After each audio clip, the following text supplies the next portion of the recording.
आरव, नमन और वेदांश दिल्ली यूनिवर्सिटी में पढ़ते थे और कॉलेज हॉस्टल में एक ही रूम में रहते थे।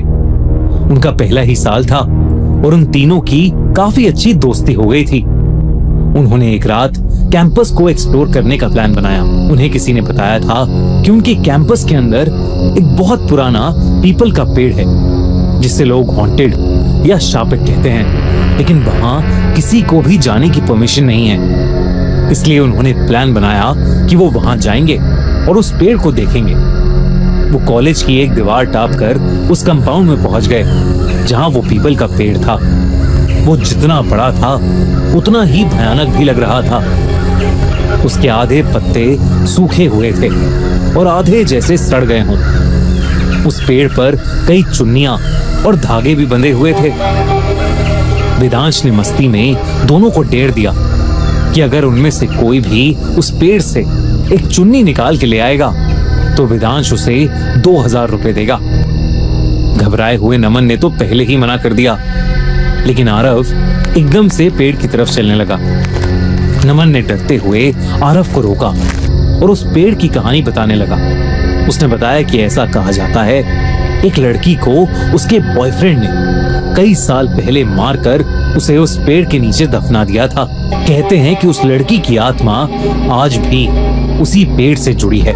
माना जाता है कि आज तक जिसने भी उस पेड़ को छुआ है उस लड़की की भूतनी ने उसकी जान ले ली है। पर आरव नमन की इन कहानियों का मजाक उड़ाने लगा और बिना डरे पेड़ के सामने जाकर खड़ा हो गया। नमन बार बार उसे पेड़ को छूने से मना करता रहा, पर आरव ने एक ही झटके में उस पेड़ से ना ही सिर्फ एक चुन्नी उतारी बल्कि एक धागा भी निकाल लिया और सीधा आकर वेदांश के हाथ में थमा दिया। वेदांश ने उसी वक्त शर्त के मुताबिक आरव को पैसे दिए और वो दोनों डरे हुए नमन का मजाक उड़ाने लगे। कुछ देर बाद वो तीनों वापस अपने हॉस्टल में पहुंचे। एग्जाम्स खत्म होने की वजह से ज्यादातर स्टूडेंट्स सेलिब्रेट करने बाहर गए थे, तो उस रात वो तीनों अपने फ्लोर पर बिल्कुल अकेले थे। डर के मारे नमन ने अंदर से दरवाजा बंद कर लिया था और वेदांश और आरव भी थके होने के कारण कमरे में जाते ही सो गए। कुछ ही देर बाद शीशा टूटने के जोर की आवाज से तीनों की नींद एक साथ खुल गई। उन्होंने आसपास देखा तो सब सही सलामत था, पर खिड़की बार बार अपने आप खुल रही थी। आरव तुरंत उठा और डरते हुए उसने खिड़की बंद कर दी, लेकिन ये बात बाकी दोनों को थोड़ी अजीब लगी क्योंकि हर बात पर मजाक उड़ाने वाला आरव एकदम से चुप हो गया था। जैसे ही आरव बिस्तर में घुसा तभी एकदम से खिड़की वापस खुल गई और आरव जोर जोर से चिल्लाने लगा और ये कहने लगा कि ये खिड़की एक बहुत ही भयानक दिखने वाली भूतनी ने खोली है, जिसके बिखरे हुए बाल हैं और जिसका पूरा शरीर घावों से भरा है। और वो भूतनी इस वक्त उनकी खिड़की के बाहर खड़ी है और आरव को जान से मारने की धमकी दे रही है। वेदांश और नमन को कुछ समझ नहीं आ रहा था क्योंकि उस खिड़की के बाहर कुछ भी नहीं था। उन्होंने आरव को शांत करने की कोशिश की, लेकिन वो वेदांश और नमन से अपने आप को उस भूतनी से बचाने की मदद मांगता रहा। वेदांश ने उठकर खिड़की वापस बंद कर दी और आरव को किसी तरह शांत करके सुलाया। सुबह जब उनकी आंख खुली तो आरव कमरे में था ही नहीं। उन्होंने उसे पूरे हॉस्टल में ढूंढा पर वो कहीं नहीं मिला। तभी उन्हें एक फ्रेंड का फोन आया और उसने बताया कि पुलिस को कैंपस के भूतनी वाले पीपल के पेड़ से आरव की चुन्नी से लटकी हुई बॉडी मिली है। ये सुनकर वेदांश और नमन के डर का कोई ठिकाना नहीं था क्योंकि अब उन्हें समझ आ गया था कि ये सब उस पीपल के पेड़ की भूतनी की वजह से हो रहा है। आरव उसी चुन्नी में लिपटा था जो उस रात उसने उस पेड़ से चुराई थी। उन दोनों को समझ नहीं आ रहा था कि वो क्या करें। उनकी अगली सुबह की घर जाने की ट्रेन की टिकट थी, तो उन्होंने सोचा कि उन्हें बस आज की रात किसी तरह गुजारनी है।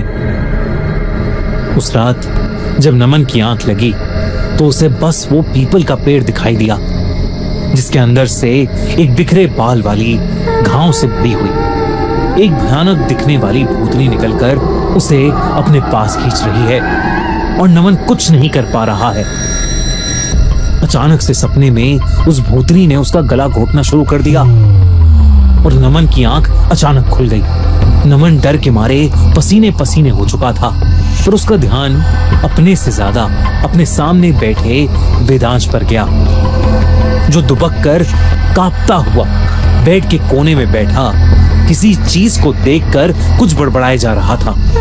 नमन ने वेदांश को पुकारा, पर वेदांश कुछ रिएक्ट नहीं कर रहा था। ऐसा लग रहा था कि जैसे वो किसी से बात कर रहा है, और बात करते करते बहुत ज्यादा घबरा रहा है। नमन को अब उससे डर लगने लगा था। वो उसे फिर से पुकारने लगा, लेकिन वेदांश उसकी बात को अनसुना करके बस कांपे जा रहा था। नमन को लगा कि वेदांश को मेडिकल हेल्प की जरूरत है, इसलिए वो फौरन अपने बेड से उठकर हॉस्टल वार्डन के रूम के बाहर जाकर दरवाजा खटखटाने लगा। पर जैसे ही वो दरवाजा खुला, नमन सुन पड़ गया। उसके सामने आरव खड़ा था, जिसका पूरा शरीर नीला पड़ चुका था। वो बेहद भयानक लग रहा था। उसके हाथ में वही चुन्नी थी और वो धीरे धीरे नमन के पास आ रहा था। उसे देखते ही नमन जोर से चीख पड़ा, लेकिन तभी आरव वहां से गायब हो गया और हॉस्टल वार्डन तेजी से नमन के पास आया। उसने पूछा कि उसे क्या हो गया है, तो नमन ने उसे पूरी बात बताई और वो लोग जल्दी से उसके कमरे की ओर गए। लेकिन जैसे ही वो दोनों कॉरिडोर में पहुंचे, उन्हें देखा कि वेदांश दर्द में चीखते हुए अपने आप ही घसीटता हुआ हॉस्टल के बाहर जा रहा है। वो दोनों उसके पीछे पीछे भागे और उसी पीपल के पेड़ वाले कंपाउंड में पहुंच गए। वहां उन्होंने जो देखा, वो देखकर उनकी हालत खराब हो गई। वेदांश हवा में फ्लोट कर रहा था। साफ साफ दिख रहा था कि वो किसी अदृश्य शक्ति के वश में है। वेदांश दर्द में चीख रहा था, जैसे कोई उसके अंदर से उसकी जान निकाल रहा हो। नमन उसे पुकार रहा था, पर उसका वेदांश पर कोई असर नहीं हो रहा था। तभी वेदांश की गर्दन अचानक से चटक गई और वो जमीन पर नीचे गिर पड़ा। इससे पहले कि नमन और वो हॉस्टल वार्डन उसके पास जा पाते, उनके सामने वही बिखरे बाल वाली, घावों से भरी हुई एक भयानक दिखने वाली भूतनी आ गई। वो बेहद खूंखार दिख रही थी। नमन और हॉस्टल वार्डन दोनों उसे देखते ही बेहोशी की हालत में आ गए और नीचे गिर पड़े। अगली सुबह जब उन दोनों की आंख खुली, तो उन्हें देखा कि बेजान सा वेदांश वैसे ही उस पीपल के पेड़ से लटका हुआ है जैसे आरव लटका था। ये खबर पूरे कैंपस में फैल गई और उस पीपल के पेड़ के उस पूरे कंपाउंड को सीमेंट से बंद कर दिया गया। नमन ने उस पेड़ का मजाक नहीं बनाया था और शायद इसीलिए वो जिंदा बच गया। पर लोग आज भी उस रास्ते के आसपास जाने से डरते हैं, क्योंकि क्या पता उस भूतनी का अगला शिकार वही बन जाए। अगर आपको इस कहानी का पार्ट 2 देखना है तो फटाफट मेरे चैनल खूनी कहानी कार्टून को सब्सक्राइब कर लो और बेल आइकन दबाना मत भूलना, ताकि कोई भी नई कहानी आपसे मिस ना हो। और हाँ, कमेंट करके मुझे जरूर बताओ, क्या आप पार्ट 2 देखना चाहते हो? अगर आपका जवाब हाँ है, तो मैं जल्दी ही पार्ट 2 भी रिलीज कर दूंगा।